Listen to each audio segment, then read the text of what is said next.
Alright, so we're going to start up again connecting up the DVR. Now, once you've plugged all the plugs in, you'll have a light here, and there's a light in the back on the DVR. First thing I like to do is I like to turn on the monitor. That light then becomes blue, and you're in a much better situation. Now,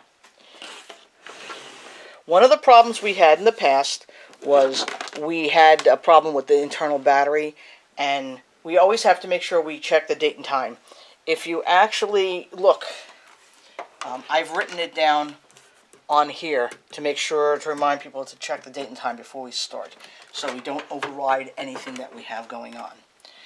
Once we've done that, you turn the power on in the back. You're going to hear a chirp, and what's going to happen is, you see there's a thing here, it says no signal. This is going to be the system booting up. Now, when you first turn it on, it's really important that you hang here for a minute, because what's going to happen is it's going to ask you a question. It's going to ask you whether you want to start recording or stop the recording. Right now, if you let it go, it would start recording, but there's no cameras hooked up to it. Nothing's actually running. They're still running their cords elsewhere. So one of the things we want to make sure is that we're here to answer that question. We want to make sure we confirm the date and time.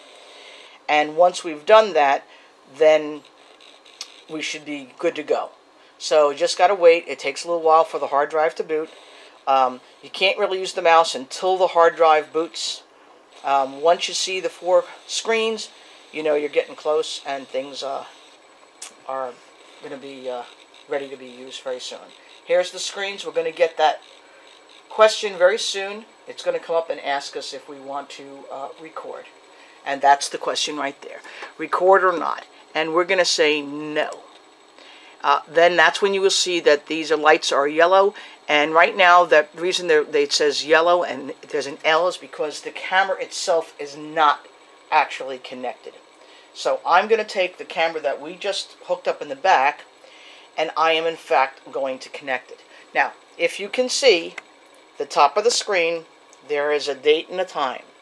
Now, the time is in military time, so you have to, be able to convert it in your head. Right now, this is easy because it's 12:18, so this is noontime. Okay, but I may eventually make a chart and put that on the DVR as well, so people understand military time. And what it means when you're trying to record information down on the book. All right, so now I'm gonna hook up this other camera, and you're gonna see that go on. Before I hook up the camera, I'm just gonna show you, and I'm gonna review the connections that are on the camera versus the connections that are on the wiring. Okay, so here's the wiring. This is the wiring. If you can, hopefully it's not too dark. Looks like it might be. Let me push this back a bit for us to give us a little bit of light. Okay. So here's the connectors on the cord side of that's not connected to the DVR. Basically, you have a power cord, which is this one. They're really easy to tell because the power cord has this plug that, looks like it's open inside, and it's got like a little round, like where a little nub goes in, and that will always correspond to one of the plugs here that actually have a little silver nub in the inside. So that just slides into place, and that's what powers the actual camera. That's the power for the camera. Now what we're hooking up is we're hooking up audio, and we're going to hook up video. Not all cameras have audio and video, but what we're going to do is the yellow one will always be video, so we're going to slide that together, and the white one will always be audio with the red. Again, this is a BNC connector here that we've had to put an adapter to. So that's what we wind up with here. So now we have, if you can notice on the screen, we actually have video. And I'm going to move this over there so we can walk through now actually being able to do a recording session. So I'm just going to prop this up over here, and we're going to just we'll film whatever we can. Once I get the camera stable, should be in good shape. Alright, so let's see what we have there as a...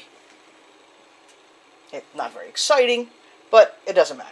You know, it's just for the training purposes only. So, this is sort of what we have, okay? Now, I'm going to try to zoom this back out, if I can, and I'm going to try to push this a little bit to the back, because I really want is to be able to see this screen. Now, one of the things that happen here, and you need to be aware of this, is, let's see if I can get it. We have the mouse here. If you notice, there's no menus anywhere. The way to bring a menu up is you do a right click, which is this side of the mouse. When you do that, it immediately brings up these two menus. This one here and this one here. This one here controls the actual DVR, you know, recording and playback and all that kind of stuff.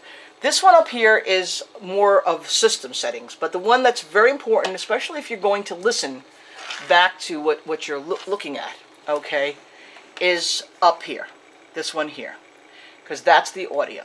So you're gonna click on the audio, left click on the audio, and you see it brings up this audio setup. Right now it's set up for mute. Doesn't mean it's not recording the audio, it just means you're not listening to the audio. And normally you would just, if you want to listen to a particular one that you know of, you would click in that place. Now, that was obviously not a good thing to do because we only have camera 2 and we got a lot of feedback. So I'm just going to leave it hooked up for camera 1 so we don't get that feedback. But when we're in here, you actually can click on the actual screen as well, and that would then make you listen in. Right now, when you're sitting in this 4 section, we are listening to the camera that we chose, which in this case I chose camera 1. But if I were to click into this, it would in fact then be listening to this particular camera. I won't do it because we're going to get that feedback again. So I'm just going to leave it be because it's really close to the DVR system. Now let's go over here. Let's look down at this menu system that we have right here. Okay, I'm going to try to bring her around if I can, just so you get a better picture of that. Okay, so I'm going to hold this by hand. I apologize if it moves. This here is where we start and stop. Some of you are familiar with this when you're watching back, but when you want to start recording, you would hit this button.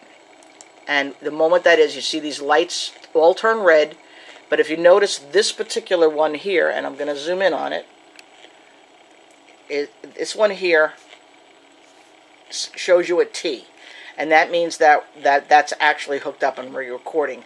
These other ones are still green, and L because there's no line in. If you really wanted to know exactly what that stood for, the T, the book is in the case, and it'll explain to you what each of them mean. The most important thing is when you see the red, that means it's recording. These other ones, they're actually recording, but it's recording blue screen. It won't be till we have a connection, and it registers that there is in fact a video source coming in for it. So now I'm going to put the tripod back down here, and hopefully it won't be too nasty. Okay, so the thing is, we want to make sure now we're going to stop recording, and I'm going to show you that what's important about shutting the DVR down so that it doesn't power on automatically. To stop recording, again, you right-click to bring up this menu. You can close these menus anytime you want. It won't shut anything down, and always bring them back up by doing a right-click. In this case, we want to stop the recording. See, that's the play. And the stop one is right here, and you're going to hit stop. And it's going to ask you, and you're going to say, yes, I'm sure. Once that's what's happened, the way to actually power this down so we don't run into problems on boot up is there's a power button right here. This really is only shutting off the components that display.